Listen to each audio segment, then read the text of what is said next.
Oh, I wish I could be showing you images of turquoise water in tropical locations, but this is what my world looks like right now. So it's time to talk about financing our boat. Hi, we're Bill. And Lisa, and we've got a plan. To live full-time on a boat. Our classroom is a 32-foot tug that we've named Three Ravens. We've learned an awful lot, but still have so much more to learn.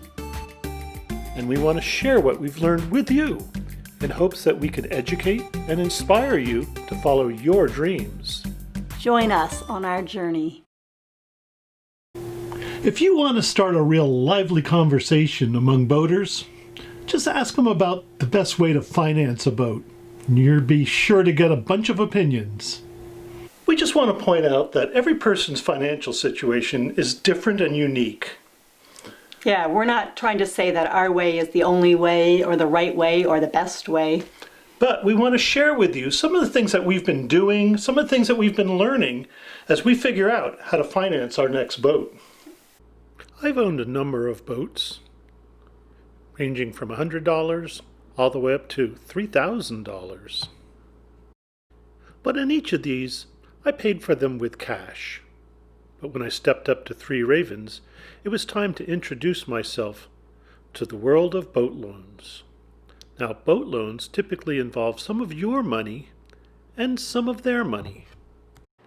But what happens when you want to buy a bigger boat, one you could live on? You might want to get rid of some real assets.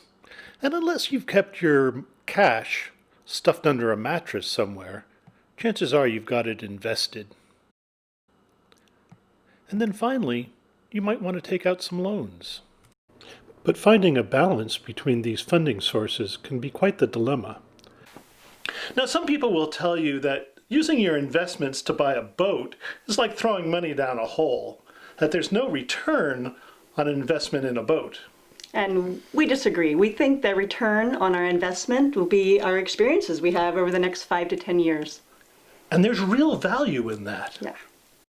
You might remember, I pondered this in an earlier episode. I'm in a real quandary about this.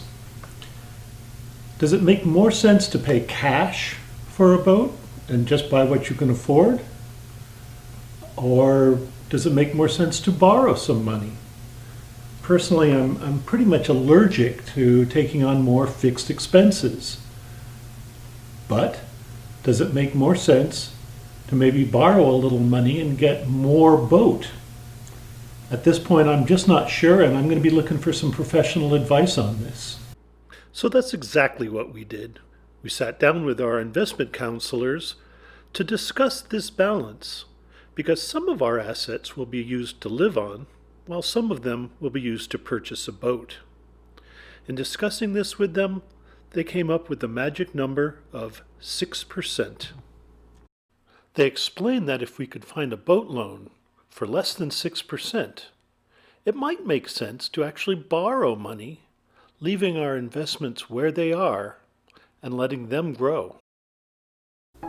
So in the end, this is all just a balancing act. We can sell a lot of investments and get a bigger boat, but we'll have less to live on.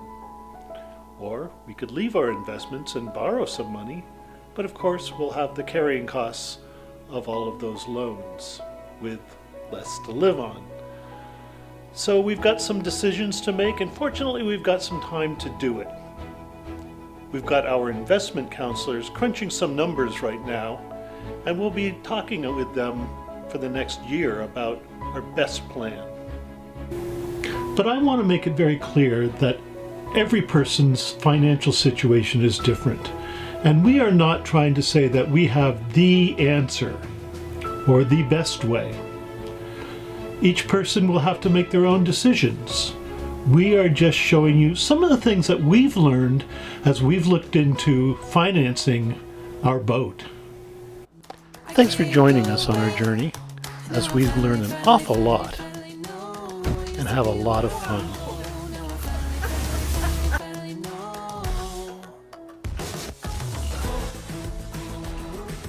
We're Bill and Lisa, and we're going to live on a boat.